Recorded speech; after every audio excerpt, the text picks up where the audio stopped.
If you go to Europe now, you will no longer find the feudalists, they are no longer there.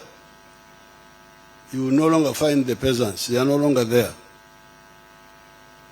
You now have the middle class and the skilled working class. So here, when we talk of sustainable development, does it include transformation of the society? If you have a peasant producing another peasant, and you go to the villages, you find 3 generations of peasants, grandfather, father, grandchild, they are all there. This is very dangerous. So therefore, I would really appeal to the thinkers to also emphasize this issue of qualitative jump of the society. And in order to assist this qualitative jump, we identified a number of bottlenecks that were blocking it. Bottleneck number 1, in the case of Africa, before independence, we had a problem of no freedom, lack of decision to make, of power to make our own decisions. So that would have been bottleneck number 1 before independence. But after independence,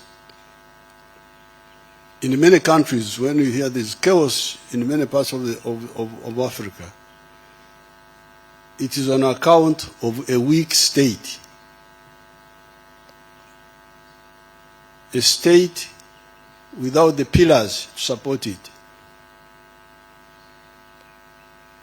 Without an army, without a political structure of organized politics, because you cannot have an army without a historic mission. All armies have a historic mission. The British Army was called the Imperial Army.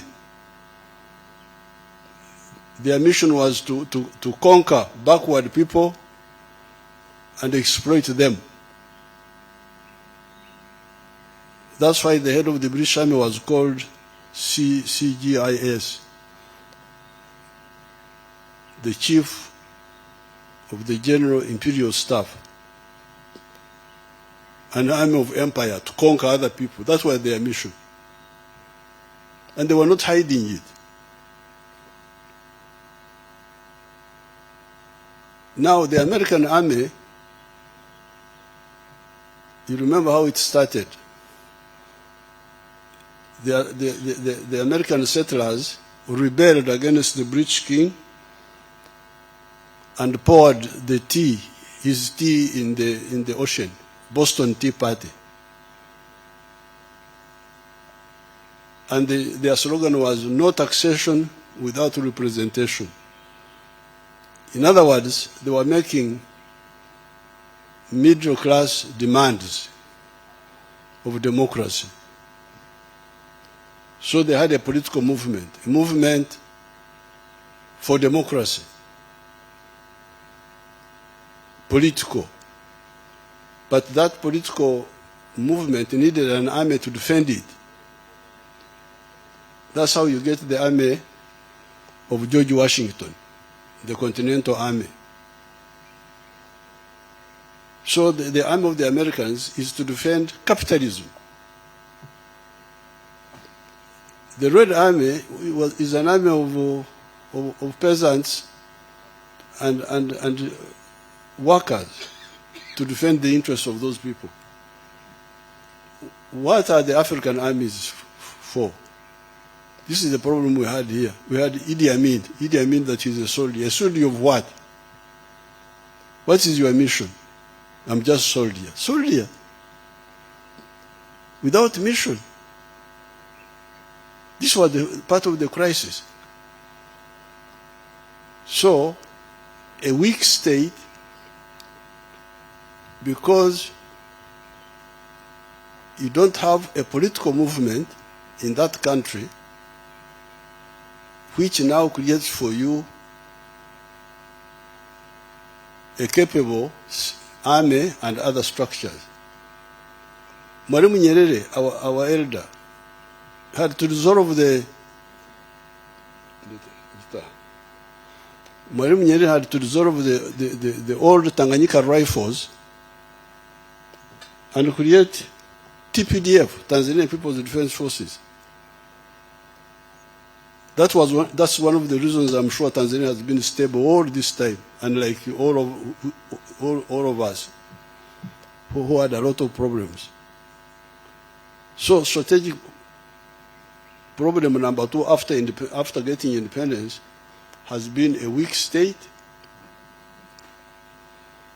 but the weak state is from,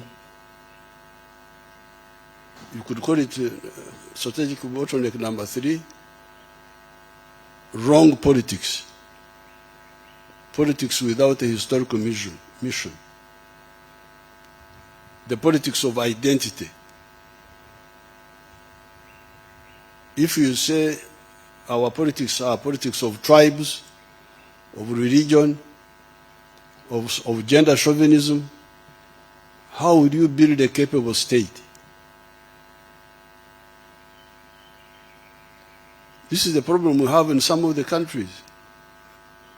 Clan armies, sectarian armies. Countries have broken up because of identity.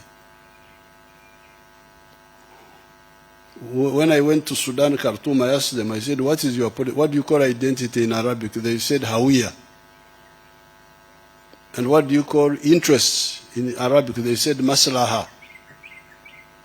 So I said, what is your politics? Is it Maslaha, interests, or identity? Hawiya. So that would be the third bottleneck, the wrong politics. Weak state,